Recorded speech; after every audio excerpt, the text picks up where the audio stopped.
12 chapter 2 chemistry में chemical kinetics and derivation of zero order reaction. Zero order reaction का हम derivation करेंगे यहाँ पर, और ये बोर्ड पेपर में अक्सर आते हैं, ठीक है। तो इसको अच्छे से समझिएगा स्टेप बाय स्टेप। अब यहाँ पर सबसे पहले आपको मैं बता दूं, मैंने एक रिएक्शन मान ली, ठीक है। अब ये सनलाइट से रिएक्ट हो रहा है, ठीक। अगर मैंने रिएक्शन स्टार्ट ही नहीं, मान लीजिए रिएक्शन स्टार्ट नहीं हुई, यहाँ पर कितना बचा, जितना रिएक्टेंट था उतना का उतना ही रहेगा, मान लीजिए स्मॉल a, ठीक है। अब रिएक्शन जब स्टार्ट हुई नहीं तो प्रोडक्ट में कुछ क्या ही नहीं होगा, तो यहाँ पर क्या होगा, 0, ठीक है। अब मान लीजिए टाइम हमारा लग गया स्मॉल t, मतलब कुछ टाइम बीत गया रिएक्शन होने में, तो यहाँ पर कुछ तो कम हुआ वो रिएक्टेंट में, तो हमने मान लिया -s कम हो गया, ठीक है। अब जो कम हुआ वो कहाँ पर चला जाएगा, प्रोडक्ट में, तो यहाँ पर कितना आ गया s, ठीक है। कुल मिला के आपको समझ में आ रहा है, यहाँ पर अगर t = 0 है मतलब रिएक्शन स्टार्ट ही नहीं हुई है, ठीक। तो यहाँ पर a है और प्रोडक्ट क्या है, 0, ठीक है।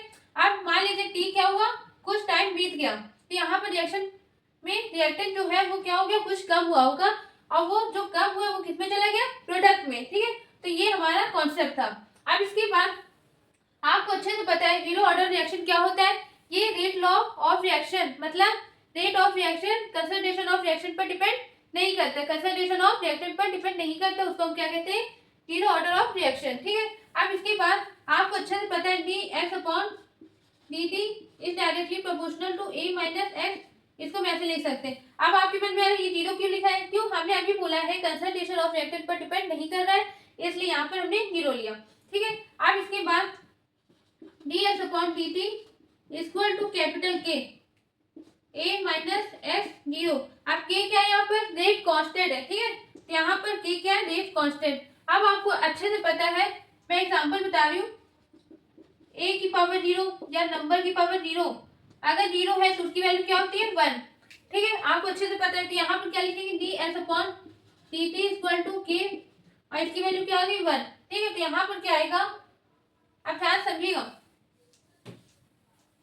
dx/dt इक्वल टू k, आप dt को उधर भेजेंगे तो किसमें आएगा, मल्टीप्लाई में, तो dx equal to k dt, ठीक है। अब यहाँ तक आपको समझ में आ गया होगा। आप क्या करेंगे, ऑन इंटीग्रेशन बोथ साइड, दोनों तरफ इंटीग्रेट कर देंगे, ठीक है। तो क्या आएगा, dx equal to integration k dt, ठीक है। अब आपको अच्छे से पता है इंटीग्रेशन अगर d लगा है तो ये क्या हो जाती, कैंसिल हो जाती, पर कट करके मत दिखाइए, ठीक है, हम आपको समझा रहे हैं, आप लोग ये गलती मत करना, ठीक है। अब यहाँ पर क्या आ गया, x इक्वल टू, अब यहाँ पर देखिए k क्या है, कांस्टेंट है में, तो ये आके बाहर, ठीक। अब यहाँ पर क्या होता है, dt, ऐसे इसमें होगा d, और ये क्या इंटीग्रेशन हट जाएगा, यहाँ पर क्या आएगा, t प्लस c, ठीक है। अब यहाँ तक आपको अच्छे से आ गया होगा। अब मैंने मान लिया, लेट कर लिया s equal to 0 and d equal to 0, ठीक है। इसको हमने मान लिया सेकेंड इक्वेशन, यहाँ पर हमने मान लिया था फर्स्ट इक्वेशन, ठीक है। अब इसके बाद ध्यान समझिएगा, इसमें वैल्यू पुट करेंगे, लिखिएगा फ्रॉम इक्वेशन सेकेंड, तो 0 equal to k into 0 plus c। अब c की वैल्यू कितनी आ गई, 0, तो क्या लिखेंगे, now putting the value of c in equation second.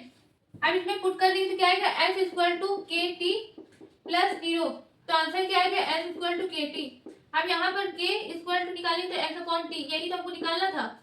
ये हमारा जीरो ऑर्डर ऑफ रिएक्शन का डेरिवेशन है, ठीक है। अब आपको अच्छे से समझ में आ गया होगा स्टेप बाय स्टेप, बिल्कुल। इसको 2 में प्रैक्टिस करिए कम से कम। अब इसका हाफ लाइफ पीरियड निकालना, मतलब t बाय ऐसे t1/2, ठीक है। ये हमको कभी कभी पूछा जाता है, तो ये भी आपको आना चाहिए, पहले इसको अच्छे से नोट कर लीजिए। अब हम मिलते हैं हाफ लाइफ पीरियड में, ठीक है।